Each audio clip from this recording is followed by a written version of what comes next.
Welcome to our channel weather info. আর ওয়েদারের আরও একটা লেটেস্ট আপডেট নিয়ে আমি আপনাদের সামনে চলে এসেছি। দেখুন বন্ধুরা, গরম কিছুটা বেড়েছে, কিন্তু এই মুহূর্তে গরম কিন্তু কিছুটা স্থিতাবস্থাতেও এসছে। যেমনটা আপনারা দেখতেই পাচ্ছেন, কলকাতাতে আজকে সর্বোচ্চ টেম্পারেচার গত দিনের মতোই 36 ডিগ্রি ছিল, খড়গপুরেতেও 37 ডিগ্রি ছিল, খুলনাতে 35 ডিগ্রি, বরিশালে 34 ডিগ্রি, ঢাকাতে 35 ডিগ্রি এবং উত্তরবঙ্গের বিভিন্ন এলাকাতে কিন্তু 30 থেকে 33 ডিগ্রির মধ্যেই কিন্তু সীমিত ছিল।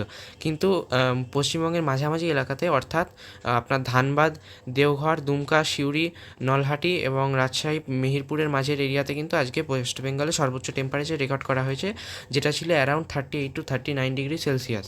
এবারে আজকে রাতের যে সর্বোচ্চ টেম্পারেচার আছে সেটা কিন্তু 26 থেকে 27 ডিগ্রি সেলসিয়াস হতে পারে। কলকাতাতে, খড়গপুরেতে 26 ডিগ্রি সেলসিয়াস, মেহেরপুরেতে 25 ডিগ্রি, দীঘা এবং তার পার্শ্ববর্তী অঞ্চলেতে 28 ডিগ্রি সেলসিয়াস, হলদিবাড়িতেও 28 ডিগ্রি, কলাপাড়াতে 27 ডিগ্রি, বরিশালে 26 ডিগ্রি, খুলনাতে 27 ডিগ্রি, ঢাকাতে 26 ডিগ্রি, আর রাজশাহীতে 25 ডিগ্রি, মালদাতে 24 ডিগ্রি, আর রংপুরেতে কিন্তু 19 ডিগ্রি, আর পূর্ণিয়াতে 22 ডিগ্রি, বিটানগরে 20 ডিগ্রি কিন্তু পর্যন্ত কিন্তু হতে পারে।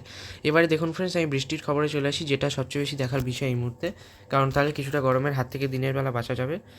তো এই মুহূর্তে কিন্তু দুপুরবেলা কিন্তু সুন্দরবন ও তার পার্শ্ববর্তী অঞ্চলে বৃষ্টিপাত হওয়ার কথা ছিল, যদিও সেটা কতটা হয়েছে সে বিষয়ে আমার কোনো ধারণা নেই, কারণ সেরকমভাবে কোনো মেঘ সৃষ্টি হয়নি সেই মুহূর্তে।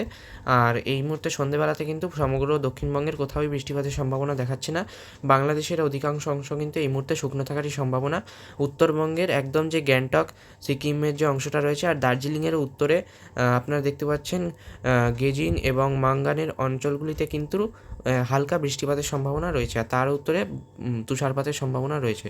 তবে আগামীকাল আমি যদি চলে যাই, আগামীকাল উত্তরবঙ্গেতে সেরকমভাবে বেশ কোনো বৃষ্টিপাতের সম্ভাবনা দিনের বেলাতে নেই। তবে বাংলাদেশে কিন্তু আপনার 8টা থেকে 9টা 10টা নাগাদ কিন্তু দেখাচ্ছে বাংলাদেশের যে চট্টগ্রামের যে উত্তর দিকের অংশগুলি রয়েছে, যেমনটা আপনারা দেখতে পাচ্ছেন, আর যে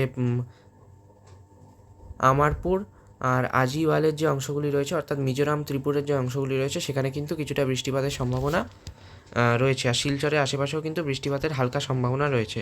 আর সন্ধ্যের দিকে কিন্তু দেখাচ্ছে যে ওই একইভাবে কিন্তু শিলচরের কাছে বৃষ্টিপাতের সম্ভাবনা।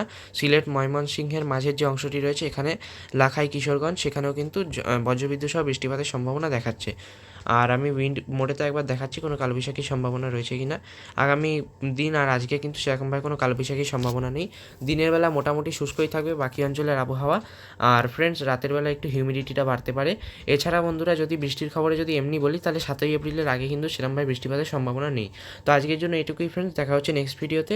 Good bye. আপনার চ্যানেলটা সাবস্ক্রাইব করতে ভুলবেন না।